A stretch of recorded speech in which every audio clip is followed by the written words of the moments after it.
Welcome back to Radha Rani official. सभी को राधे राधे, जय माता की, हर हर महादेव। आज की वीडियो में हम पुरुषोत्तम मास का पहला अध्याय सुनेंगे। पुरुषोत्तम मास भक्तों को कल्प वृक्ष के समान फल देने वाला है। वृंदावन में खेल करने वाले वृंदावन बिहारी अद्भुत पुरुषोत्तम भगवान को मेरा बारंबार नमस्कार।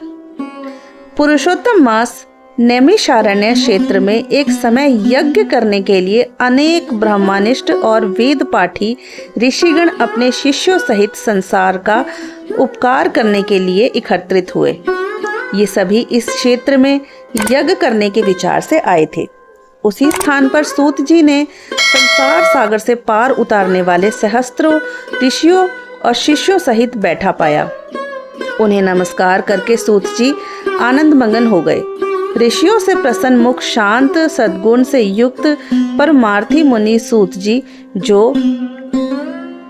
ऊर्ध्व पूर्णधारे नाम मुद्रा युक्त गोपी चंदन लगाए, तुलसी की माला तथा जटाओं का मुकुट सिर पर धारे एक नाम मंत्र का जाप करते हुए आते दिखाई दिए। तो समस्त मुनिजन एक साथ खड़े होकर सभी ने प्रणाम करके कहा कि हमें अनेक अद्भुत कथाओं की सुनने की इच्छा है। सूत जी विनम्र हो बारंबार ऋषियों को शीश झुकाया। तब ऋषि बोले, हे परम भगवत सूत जी, आप चिरंजीव हो, हमारे बनाए हुए इस उत्तम आसन पर विराजिए। सूत जी मुनियों से तप वृद्धि पूछकर अपने आसन पर बैठ गए। तब मुनियों ने पुण्य कथा सुनने के विचार से सूत जी से कहा, आप महाभाग्यवान हो। गुरु कृपा से आपने भगवत रहस्यों का वर्णन करने की शक्ति प्राप्त की है। व्यास जी के शिष्यों में शिरोमणि आप हम सबके पूज्य हैं। हम लोगों ने संसार में सार रूप से सहस्त्रों कथाएं सुनी हैं। आपके विचार में ऐसी अन्य कथाएं भी होंगी जो संसार रूपी समुद्र में डूबे हुए लोगों को पार कर सकती हैं।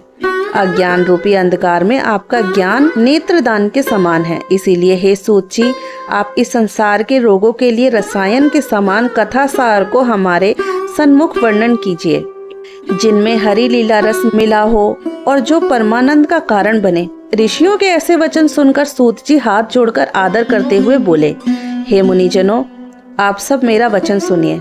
मैं पहले पुष्कर नामक तीर्थ को गया। वहां स्नान कर ऋषियों और पितरों को पिंडदान किया। तब यमुना तट गया। क्रमानुसार अन्य तीर्थों में होता हुआ गंगा तट पर आया। फिर काशी होकर गया पहुंचा। वहां भी पितरों को पिंडदान कर वेणी और कृष्ण होकर गंडकी में स्नान किया। सेतु बंध और अंत में बद्रिकाश्रम में नारायण का दर्शन कर तपस्वियों को नमस्कार करके स्तुति की। अब इस सिद्ध क्षेत्र में आया हूँ। उसी समय वहां भगवान के तेजभूत महामुनि व्यास पुत्र प्रतापी श्री शुकदेव जी भी वहां आ पहुँचे, जिनका मन भगवान श्री कृष्ण के चरण कमलों में लगा हुआ था। उनकी 8 साल की आयु, शंख के समान कंठ, ऊंचे और चिकने केश से घिरा हुआ मुख, शक्तिवान कंधे, चमकती हुई कांति, अवधूत वेश, ब्रह्म स्वरूप, बालकों से घिरे हुए आए। स्त्री और सभी बालक हाथों में धूल लिए हुए थे, जैसे मक्खियों से घिरा हुआ हाथी हो।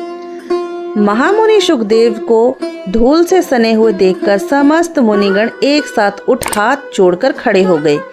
तब मुनियों के बनाए कमल चक्र जैसे ऊंचे आसन पर शुकदेव जी भी विराजे। ज्ञान रूपी समुद्र आनंद देने वाले चंद्र समान ऋषि शुकदेव जी ऋषियों द्वारा पूजे गए और वहां शोभा पाने लगे।